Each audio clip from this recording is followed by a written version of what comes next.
जब भीमसेन का घमंड चूर हुआ एक बूढ़े वानर की पूंछ के आगे। क्या आपने कभी सोचा है कि पृथ्वी के सबसे बलवान मनुष्य की ताकत एक बूढ़े वानर की पूंछ से भी कम पड़ सकती है? क्या होता है जब दो युगों के दो पवन पुत्र, एक त्रेता का हनुमान और एक द्वापर का भीम आमने सामने आते हैं? ये कोई साधारण कथा नहीं है। ये उस मुलाकात की कहानी है जहां ताकत के घमंड की परीक्षा होती है और एक सच्चे सेवक की विनम्रता ब्रह्मांड की सबसे बड़ी शक्ति बन जाती है। त्रेता युग में जन्मे पवन पुत्र हनुमान भगवान श्री राम के भक्त, जिन्होंने लंका में आग लगाई, संजीवनी लाए और जिनकी भुजाओं में देवताओं की भी शक्ति थी। वहीं द्वापर युग में जन्मे पवन पुत्र भीमसेन पांडवों में सबसे बलशाली, जिनमें 100 हाथियों का बल था। दोनों ही एक ही पिता पवन देव की संतान थे, लेकिन युग अलग, समय अलग, किरदार अलग। महाभारत काल का समय, पांडव वनवास में थे। एक दिन वे एक घने वन में पहुंचे।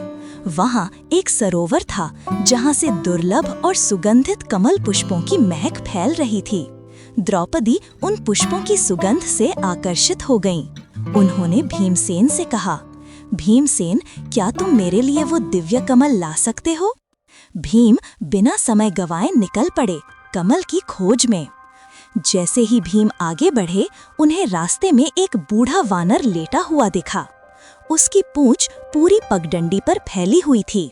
भीम ने कहा, हे वानर, अपनी पूंछ हटा लो, मुझे जल्दी है।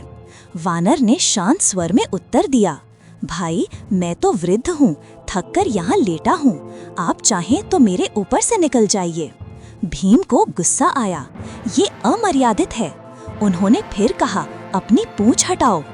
वानर ने मुस्कुराकर कहा, आप तो शक्तिशाली हैं, आप ही हटा दीजिए मेरी पूंछ। भीम को हंसी आई, एक बूढ़े वानर की पूंछ क्या चीज है।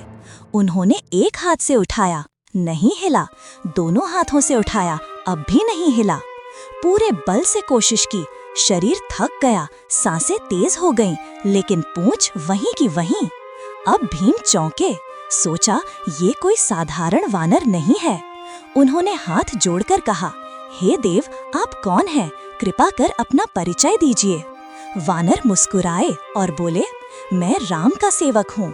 भीम कांप उठे, हनुमान जी? हनुमान जी ने अपने विराट रूप में दर्शन दिए।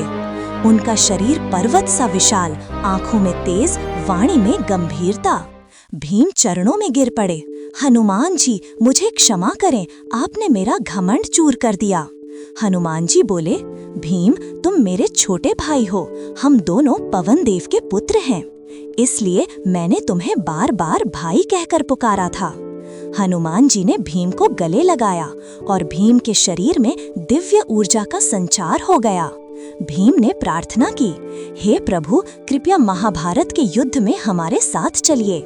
हनुमान जी बोले, ये युग बदल गया है, अब मैं युद्ध नहीं करूंगा, पर मैं अर्जुन के रथ की ध्वजा पर हमेशा उपस्थित रहूंगा। और यही हुआ।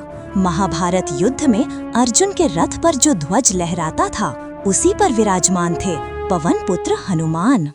इस कथा से हमें ये सीखने को मिलता है, कभी भी अपने बल और शक्ति पर घमंड नहीं करना चाहिए, क्योंकि विनम्रता और भक्ति सच्चे बल का सबसे बड़ा स्वरूप है।